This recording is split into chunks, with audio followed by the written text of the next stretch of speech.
It is a surefire way to get more confident in anything that you do. It is mathematically impossible that you cannot get confident by doing what I'm trying to say. First of all, respect to you, and I'm glad that you're watching this video.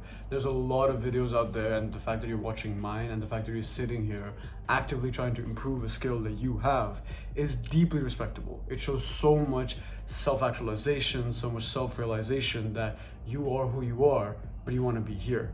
And the fact that you're watching my video is something I'm super grateful for. And by the end of this video, I will give you the tools needed to get confident in anything you want to get confident in. People think confidence is this wishy-washy thing that people just have. Oh, that guy is so confident. That girl is so confident. I want to be so confident. How do I become confident? And they start pretending that they're confident using fake it till you make it, and maybe that works. Maybe.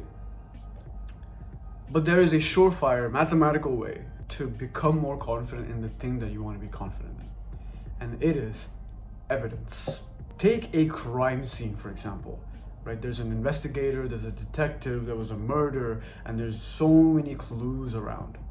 Now, initially when they first pull up to the crime scene, they have no idea what happened. They have no idea who to blame. There's no way to know who to point the finger at. But let's say they found one piece of evidence. A clue, right? It's evidence as clues. They found one piece of evidence and they think, okay, this points at this guy being here, but there could also be like 10 other dudes, but we have at least a little bit of evidence in what happened. So let's say they went off of that. If they went off of that, they don't have much confidence, but they have a little confidence. They have a little evidence that, okay, this is what's happening. So we have a couple ideas where we can point the finger at, but they're not confident in it. Now let's say over the course of a couple of days, they found 10 other pieces of evidence. Now they have 11 pieces of evidence. So now the direction in which they want to point the finger at is a lot more clear. They can almost confidently say that that's the guy who did it. Almost, because they don't have all the evidence. And now let's say in the situation, we made it so that they found 100 pieces of evidence. Now they can confidently point that that guy is the guy who did it. What changed from when they pulled up to the crime scene and when they found the 100th piece of evidence? It is the fact that they found so many reasons that it is that guy. It was evidence. They found so many pieces of evidence that it is irrefutable, it is undeniable that that is the guy who committed the murder. And that is true in any crime situation. It's a matter of confidence, it's a matter of evidence. Life is just that. It is a matter of evidence, not confidence. Confidence is the result of evidence. When you have more evidence in your hands, confidence skyrockets. Confidence exponentially increases when you have evidence to prove it. Take, for example, this situation. Let's say you really wanted to get good at public speaking. You hate speaking in front of people, you get jittery, you get shy.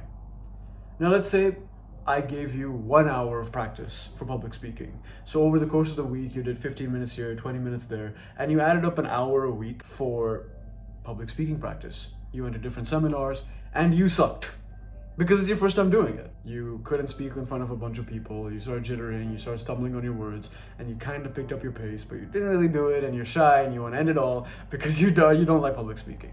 Fine.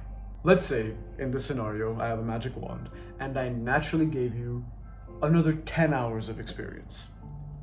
Now, because you've been doing it for a total of 10 hours, you feel a lot more confident in it because you've been put in that situation and you figured out your mistakes and you error corrected so nicely that now on the 11th hour, you can do a way better, not even a little bit better, way better than you did at the first hour. And that would make sense, right? I gave you an extra 10 hours of practice. By math, you will be better. There is no way you're not better. Now, let's say I gave you 100 hours of practice. Now you're fluent. Now you can talk in front of anyone. You can get a script with 2 words on it and they tell you, yeah, talk about this. And now you can go up on stage happily, confident. They think, wow, who is this person? And you just talk and you articulate your points well, you enunciate, you pause, You have melody in your voice. People love to listen to what you have to say, to the point where the fact that you ended is the saddest part of the whole situation. What changed? You, before the 100 hours, had no evidence that you were good at that thing. But now that you had evidence, you had confidence that you can do that thing. You knew exactly what to do, but because you practiced it so much, what changed is the fact that you've been in this position over and over and over again. You have a laundry list of evidence that I am this guy or this girl that can do this thing. And you went ahead and did it. Another example, studying. We all hate studying. How you perform in the exam and how confident you are in the exam is just a situation of evidence. How many practice questions have you done? Take math, for example. If you've only done 10 practice questions for this 40 question exam, then you'll be not that confident. You'll be pretty confident because you'll know a little bit of those formulas and you'll know what to do, but you won't have that much confidence, and you know that. Let's say you practice 30 questions. Now you're really confident. Now you might have a little uncertainty, but you think, okay, I can make this happen. It's fine. Let's say you did 50 questions. Now that's above the question limit of the exam. So now you're a little over prepared. You're like, okay, I've done a little bit of things. I can handle myself. This is great. Let's say you did 100 questions as practice. You have over double prepared for the exam. Now it's undeniable that you'll get a good grade on that exam. Undeniable, because you've done so much work. You've shown that you've done so much, you've been in so many situations just like this exam. So now when you're in the exam, you don't care because it's just another 40 questions on top of the 100 that you've already done. The confidence comes from that. You know that that's true. Confidence is a simple situation where you do so much of that certain thing that it's irrefutable, undeniable that you'll be good at that thing. It is mathematically impossible that you can be bad at that thing. And when you're not bad at that thing, confidence just comes as nature.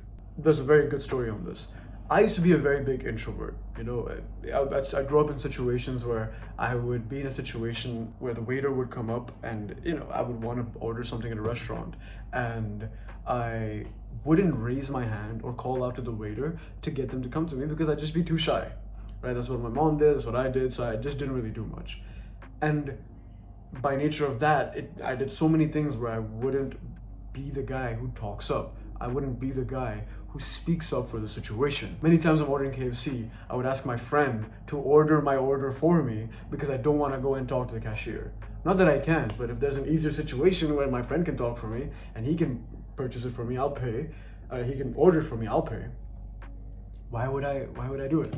I was so shy, I was so introverted, I didn't want to talk to anyone. I had a quiet voice, I didn't say what I wanted to say. Now I'm in a situation where I love talking up, I loved calling out the waiter, I asked them how their day is, and it's second nature to me. I love ordering, I ask every cashier how their day's going because I genuinely want to know. It's so much fun to me to ask that. What changed between that guy and this guy? I'm not saying I'm the most social, perfect guy, but you can see there's clearly a contrast. In between that, I decided that I can be more confident. I can put more work in to become more confident. So I did baby steps. I went out literally on Hangouts, and on top of that, every time someone walked past me, regardless of how badly I didn't want to do it, I would look at anyone that's walking up and I'd just get their attention like, hey, and I'd compliment something that they're wearing, compliment something that they have. It's a quick thing, takes 5 seconds, makes their day, low cost to me. And I just rep that over and over and over until it became second nature. So it would look like, okay, this guy's coming up, he's wearing a really nice shirt. He'll coming up and I'll think like, okay, what can I compliment about this guy? He'll have a really nice shirt. He'll have a cat that looks good. He'll have shoes that I have, who knows? And I will just take the opportunity. I don't have to do this, but I stepped out of my comfort zone so much that I'd just be like, hey, what's up, man? Sorry to interrupt you. I love your shirt. It looks so good on you. And their smile is the most beautiful thing you'll ever see. And I'm thinking like, wow, like I can do that? And I just repped it out like a video game. And I did it so many times now that I lost count, and now it's just second nature to me. If I see a guy who's wearing something really nice, I'll go ahead and compliment him. I don't feel shy doing that. That didn't come naturally. I'm just confident in doing it because I have so much evidence that I can do it, that the next time I do it is not a problem. When you have no evidence that you've done it, or very low evidence, then obviously you're gonna be not so confident. Always remember the crime example that I've given you. The investigator, the detective, he's not gonna be confident in pointing the finger at somebody when he doesn't have enough evidence. But when he has enough evidence that this is what the problem is, this is the situation, this is who did it, then he can confidently point the finger at that guy. Stern finger. Because he has no doubt that that's what's happening. That's how you should live life. If you like this video and you want to see more, click the subscribe button and the like button. If you want to say something about this video, comment. And I'll see you in the next one. Bye.